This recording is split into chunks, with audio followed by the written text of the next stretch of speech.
নির্বাচন হয়ে গেলেও এই সরকার আরো 6 মাস ক্ষমতায় থাকবে। ইলেকশনের ফল গণনা করতে 3 দিন সময় লাগবে। ওদিকে প্রেস সচিবও বলেছেন এবারে ইলেকশনের গণনা করতে বেশ সময় লাগবে। আবার আমরা এখন শুনতে পাচ্ছি যে এই সরকারের টিকে যাওয়ার সময়সীমা হয়তো আরো বেড়ে যেতে পারে, 6 মাস হয়তো তিনি আরো তার দায়িত্বে থাকতে পারেন, উনি এই চেয়ারে হয়তো বসবেন। কতখানি সত্যি এই কথাগুলো, অথবা এর কোনো ব্যাখ্যা আছে কিনা? 3 দিন সময় লাগবে এটা ঠিক ভাই কোথায় পেয়েছেন আমি জানি না, আমি এখন শুনিনি আর কি। 3 দিন সময় লাগবে এরকম নানান আলোচনা নানানভাবে, উনি যেটা বললেন যে 6 মাস সরকার আরো থাকবে, এটা 3 দিনটা আমার ওরকমই মনে হয়েছে। ফলাফল গণনায় 3 দিন সময় লাগবে, এইটা এখন পর্যন্ত কোনো অফিসিয়াল কোনোভাবে বলেনি। বাট ফলাফল গণনায় এবার খানিকটা সময় বেশি লাগবে আগের তুলনায়, সেটা সরকারের দিক থেকে, ইলেকশন কমিশনের দিক থেকে পরিষ্কার করা হয়েছে। কেন? এবার দেখুন আপনি একই দিনে দুটো ভোট, আমরা দলীয় প্রার্থীদেরকে বা জাতীয় নির্বাচনে, সংসদ নির্বাচনে যে সমস্ত ক্যান্ডিডেটরা অংশ নিচ্ছেন তাদের জন্য একটি ব্যালট, সেপারেট ব্যালটে আবার হচ্ছে গণভোট। সো এখানে দুটো ব্যালট, রাইট? অপরদিকে প্রথমবারের মতো বিপুল সংখ্যক ভোটার পোস্টাল ব্যালটে ভোট দিচ্ছেন।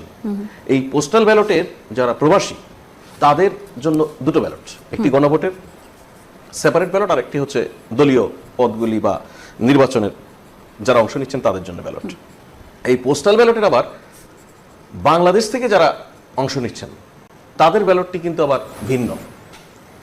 প্রবাসের যে ব্যালটটা সেখানে নির্বাচন কমিশনের রিজার্ভে থাকা সবগুলি প্রতীক, নির্বাচনী প্রতীক সন্নিবেশিত, আর বাংলাদেশ থেকে যারা পোস্টাল ব্যালটে অংশ নিচ্ছেন সেক্ষেত্রে যেই আসনের যিনি ভোটার শুধুমাত্র সেই আসনের ভোটার দিয়ে প্রার্থীদের প্রতীক দিয়েই তৈরি করা ব্যালট। সুতরাং এই টোটাল প্রক্রিয়াগুলি যদি আপনি দেখেন তাহলে খুব স্বাভাবিক যে খানিকটা সময় বেশি লাগবে। এখন আমাদের দেশের যে রাজনৈতিক বাস্তবতা, এই রাজনৈতিক বাস্তবতায় যেটা হয় যে যখন ভোট গণনা হয় ভোট শেষে প্রত্যেক প্রার্থীর কিন্তু ওখানে এজেন্ট থাকেন, তারপরেও আমাদের এখানে এই ভোট গণনার সময় নানান গুজব ছড়িয়ে পড়ে। আমরা আর এই সরকার তো শুরু থেকেই নানান ধরনের গুজবকে নানানভাবে ফেস করতে হচ্ছে, তাই না?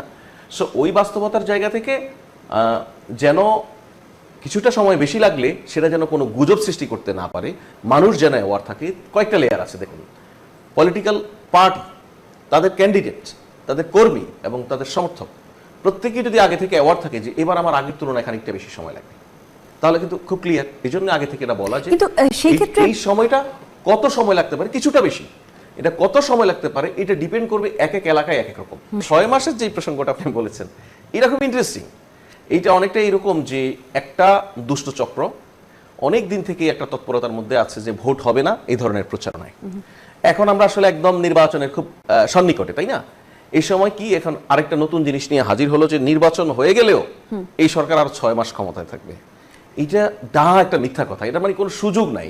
প্রথম কথা হচ্ছে ধরুন 12 ফেব্রুয়ারি ইলেকশন হবে, আমরা বোধ করি যে 12 ফেব্রুয়ারি শেষ রাত মানে 13 ফেব্রুয়ারি ভোরের মধ্যে আনঅফিসিয়াল রেজাল্ট হয়তো ডিক্লেয়ার হয়ে যাবে। 14 ফেব্রুয়ারির মধ্যে হয়তো আনুষ্ঠানিক ফলাফল ঘোষণা বা গেজেট প্রকাশ যেটা বলে সেটা হয়তো হয়ে যাবে।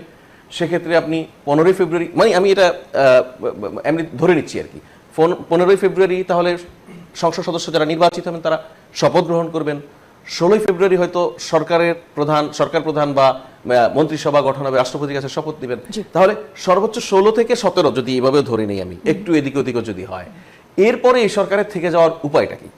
তাহলে কেন এর উৎপত্তি ঘটলো? বলা হচ্ছে গুঞ্জন যা বলছে, যেরকম আপনি নানা রকম গুঞ্জন শুনেছেন, আমরা যেরকম গুঞ্জন শুনেছি যে ভোটের গণনায় কিছু জায়গায় ভোট গণনা ঝুলে যাবে এবং সেই ঝুলে যাওয়া সংখ্যাগুলোই আসলে পরবর্তীতে এই সরকারের এই হাইপোথেটিক্যালের উপরে মানে কিছু জায়গায় ভোট গণনা ঝুলে যাবে আর সেটাকে ভিত্তি করে সরকার আরো 6 মাস থেকে যাবে, মানে হাস্যকর আলোচনা।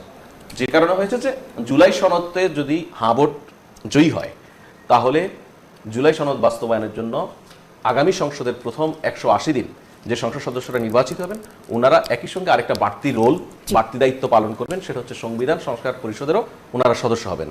অর্থাৎ স্বাভাবিক সংসদের কার্যক্রমের পাশাপাশি ওনারাই, অর্থাৎ আগামী নির্বাচিত যে সংসদ, সেই সংসদই জুলাই সনদ এই 180 দিনের মধ্যে কিভাবে সংবিধানে সন্নিবেশিত হবে সেটা ঠিক করবেন।